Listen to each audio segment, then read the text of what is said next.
Fight and Talk back again today. I'm delighted to be joined once again by Charles Joyner ahead of his huge light heavyweight bout against Yannick Bahati in just a couple of days' time at Cage Warriors 181. Like I say there, Charles, we're just a few days away, mate. How are you?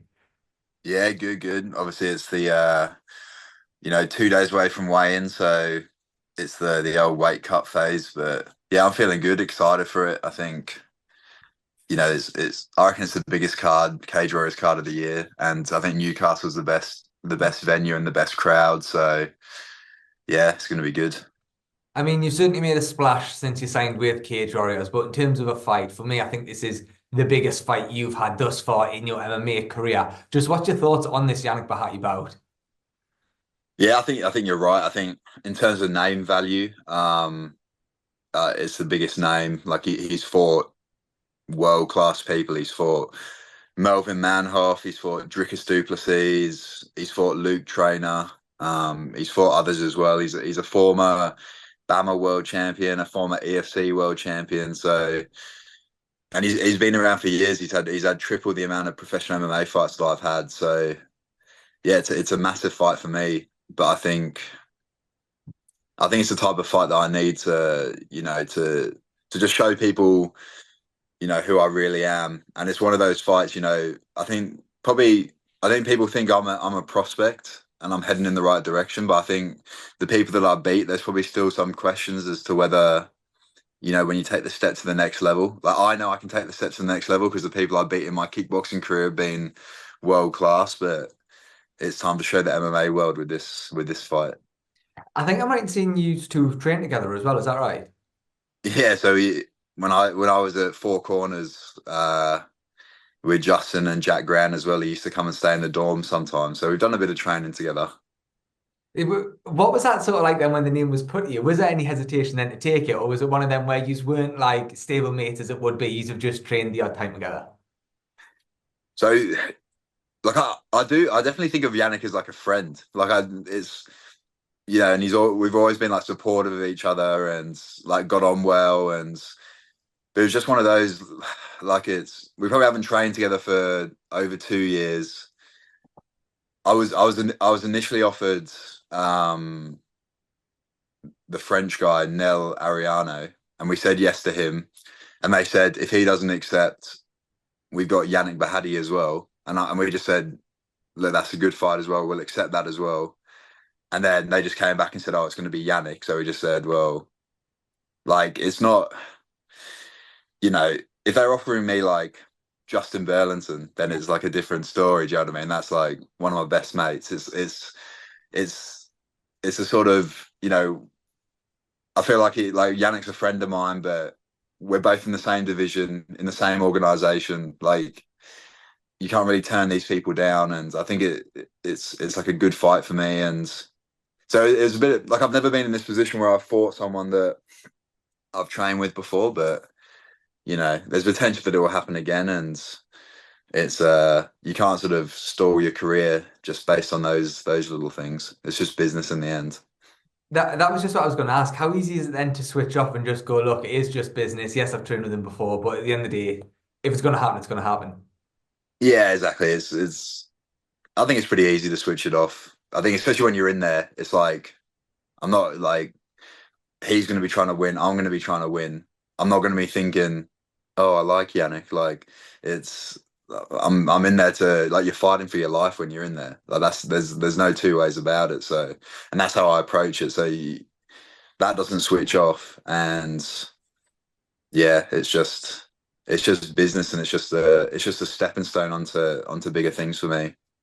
In terms of the name as well, I think certainly for me, it shows just what Cage Warriors have got in mind for you, giving you somebody like Yannick in just your third fight under the promotional banner. How much does it mean to you to sort of see how much backing the promotion are giving you in really wanting to push you on potentially towards that title shot? Yeah, yeah, it's good. I would have liked for them to have posted me a little bit more. They didn't post me anything after my last fight, but yeah, I think it shows. Like, I think they're going to offer the title fight to the winner of this fight. So next year. So yeah, I mean, it's what I sort of always thought of myself coming into MMA. I always thought that I would do well, and people would like my style, and yeah, and it's always nice when you get that's obviously backed up by the actual, like a promotion like Cage Warriors that, um, you know, obviously like a proven stepping stone to the UFC and to big shows. So yeah, it's nice to get backing from them, and yeah. You mentioned it there, of course, there is now a new champion at 205 pound, James Webb beating the Andy Clamp the other day. I was just wondering, did you watch that fight and what you sort of made of it? Yeah, I watched it. I was supporting James Webb because I trained with him a little bit for this fight, and I think he's just a great guy, and I was really happy for him. I think like word on the street is I don't know if he's going to defend the belt or if he's going to retire if he doesn't get a UFC call up. So it'll be interesting to see what happens. But I thought it was a good fight, to be honest. Like I thought James made easy work of it. I think it was a bit easier for James than I thought it would be. Like I really rate Andy Clamp, and I thought James had a good chance of winning, but I thought it would be like I didn't see him finishing him, Yeah. and it surprised me. Uh, but but yeah, I mean it's I think Andy Clamp's been through a lot in his life and his career as well, so it's understandable. But yeah, I thought it was an entertaining fight. Like I was on the edge of my seat the whole time, and I was shouting at the TV, and I was genuinely buzzing for James as well when he won. So yeah, You mentioned his name before there, Justin Burlinson, of course, a very, very good friend of yours that you'll be sharing the card with as well. It'll be nice to see the yeah. win of Justin. How much easier, though, does that make it for you during camp to have your best mate and a teammate alongside you working towards the same goal on the same date? Yeah, it's good. I know. I feel like Justin's like even when he hasn't got a fight and I haven't got a fight, he's he's there training as hard and pushing me as hard anyway. So I mean, before when I was a middleweight and he was a welterweight, we were doing more of our rounds together. We probably do a little bit of less of our rounds together now that I've moved up a weight class, but it's good just sharing that and just to finally be on the same card. And for me, it's like before I'd even started doing MMA, Justin was fighting on the Contender Series, and now we're fighting on the same cards, a couple of fights apart from each other. So it's good to see that progression. I think the UFC will be calling next year for both of us, so that'll be cool as well. If we just go back then to Saturday night and look at this fight ahead, what sort of fight are you expecting from Yannick? I'm expecting him to. He's dangerous everywhere and he's skilled everywhere. So I'm expecting the first round to be tricky. I'm expecting nervous energy from him because he hasn't fought for you know when he last fought, I hadn't even made my MMA debut, and I've had 5 professional fights in that time. So I'm just flowing from one camp to the next. So I'm feeling super comfortable in there, and I know he's going to be feeling uncomfortable. So from all my experience, I just know that just makes for a really tricky first round. But I think yeah, after that first round, I think you'll see him start to tire and fatigue, and then I think I'll finish him in the second round. How much is that sort of comes from your kickboxing experience and I guess being so active and being almost camp after camp? Because I know in the kickboxing world, fights are a lot more regular than Mm. see in MMA. So how much is that almost transferred for you coming in MMA, making sure that you're staying active and really being out of camp? Yeah, yeah. I mean, I think it's a massive advantage. I think sometimes these MMA guys are just wanting to fight once a year, but I think like when you're trying to get somewhere, you've got to fight active. And if you imagine, even from the last Newcastle fight, I feel like Cage Warriors were pushing me a little bit and promoting me a little bit. But then if I just waited until this fight, maybe that hype dies down a little bit. And then who are they offering me? Then maybe I'm fighting still early on in the prelims against someone like a Brandon Guest who it's his pro debut. But because I had that fight and I was active, I then get to step up in competition. Then I beat someone like a Yannick Bahati, and then I'm knocking on the door to the UFC, in my opinion. So it's super important just to keep active and just to feel comfortable in the cage. I mean, it's for that Glasgow fight, I felt super comfortable because I'd been in there not too long before, and then this one, I think this is actually there's a less amount of time between the two fights now, so I just feel as I it just feels normal to be in fight camp for me and just to be having fight week and it's starting to feel normal fighting at the Virtu Motors Arena as well. So it's yeah, it's definitely an advantage being active. Just the last couple then from me, because I know a fight week can be a very busy week. You've touched on all the people that you've trained with so far, and another man that you've trained with who we've seen weigh in on Saturday night but not fight as a backup fighter was, of course, UFC interim heavyweight champion Tom Aspinall. Mhm. Looks like that John Jones fight's going to happen now. Just what do you make of that fight if it does come to?